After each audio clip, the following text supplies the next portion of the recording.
Hey guys, welcome back. So this is a Yamaha XS650 chopper and it is cool as fuck, but we're gonna make it even radder. So we're getting rid of everything and we're going to keep the motor and the frame and everything else I'm gonna make by hand. From the fuel tank, the fenders, the seat, the battery box, all that sort of stuff. We're gonna make a hell of a lot of changes. The customer originally just wanted this bike rewired, and then after spitballing, came up with the idea of just building a full custom show bike from scratch. So I'm absolutely pumped about this one. I can't wait to basically show you guys the process. So yeah, let's do this.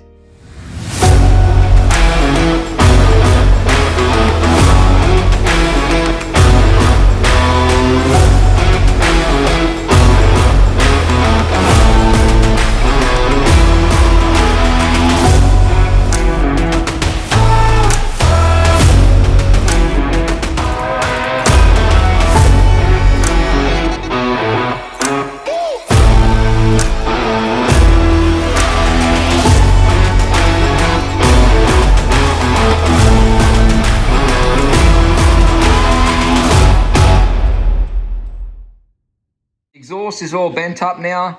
I made the exhaust and then I've sent it off to a friend. He's mandrel bent the whole exhaust system for me and it's looking killer. So now I've got to make brackets.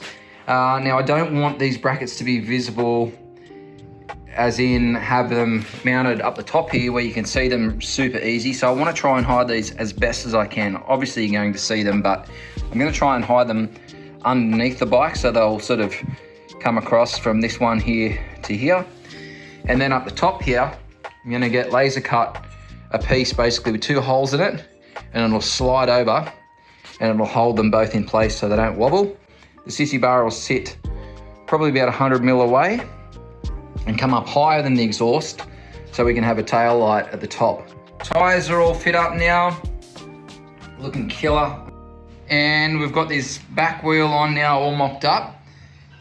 So what I need to do now is try and work out where I'm going to put my brake caliper. So I'm hoping that I can run a bar in this sort of shape similar to the disc and then run the caliper on the inside here. I've still got to make the battery box, electrical box, etc. and then we'll move on to the tanks.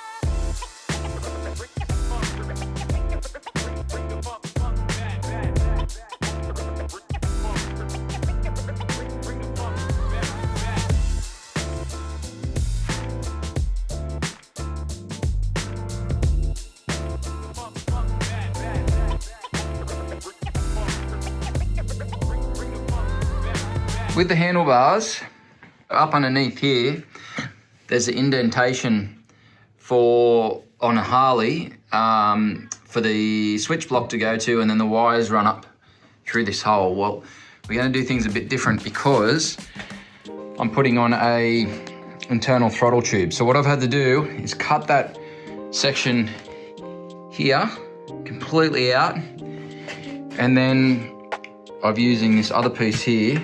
It's gonna go on, and I'm gonna put a slug, so a piece of metal solid bar inside, and weld that in to strengthen the bar back up, so that'll sit like that.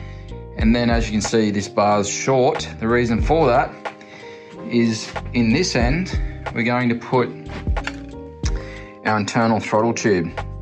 So this will slide into that tube to give us the full length of the handlebar. So basically, if you can imagine, this slides into the bar and then we have an internal throttle tube. So the way that this works, as you can see here, this will go into the bar and be held tight like that. And then your throttle becomes part of the handlebar. So we're going to run, obviously our cable runs through the center here, through here, and then down through the handlebars. So as I said, that slides into there, and then your cable comes up through the bar into this throttle, like so. So we don't have a big throttle tube anymore. It'll be just nice and clean. So that's what I'm doing at the moment. So I'll just turn that camera back around. So once I weld that end back on and get rid of that indentation, this will be about here and slide in, and then we'll have nice clean bars. So that's where we're at the moment. All right, I'm just about to put the new spark plug ignition leads on. So I've got to cut them to size, and usually they come with these caps. So I'm going to do something a little different, and I'm going to use basically just these are from Lowbrow Customs, and they basically just screw on, so you don't have a cap. So it's just that little bit more old school. So let's get that happening.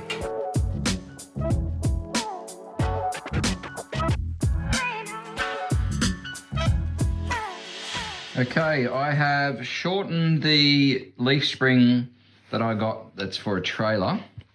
I've cut these 3 springs down. So now I've just got to drill these holes out as locator holes, and I've just tacked this RHS on. So this is going to fit inside the RHS like so, and then the seat's going to sit on top of that. To try and keep the cost down for the customer, I've ordered this rear fender, but the issue is the rear fender doesn't hug the tyre the way I wanted it to, and it's going to fall short. By the time it goes down the bottom there, it's going to basically fall behind the exhaust, and I want it to come out to about 100 mil past the exhaust system. So what I'm going to do is not use this one. I'll pop this back on the shelf, and then I'm going to fold myself up a new guard from scratch. So I've cut this to shape now, so I'm just going to get into shrinking and stretching and putting it in the English wheel, etc. And then, yeah, make a rear guard. So let's get into it.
Alright, so it's taken some shape now. So now I've got most of those hammer dents out, all the hammer marks.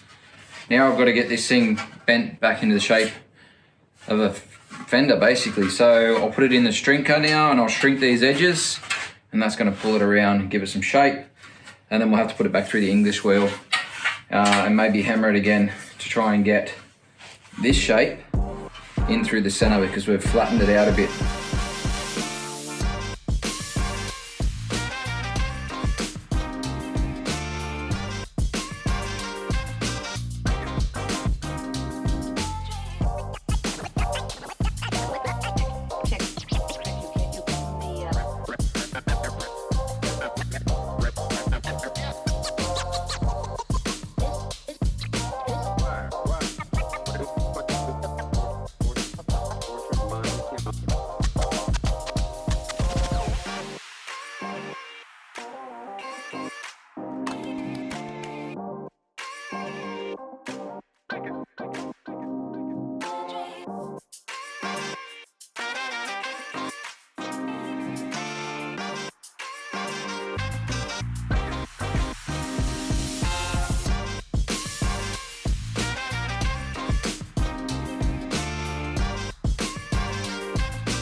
Fender's started to take some shape now.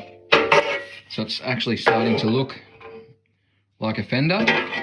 I've got to run it through the English wheel a few more times to get any imperfections out.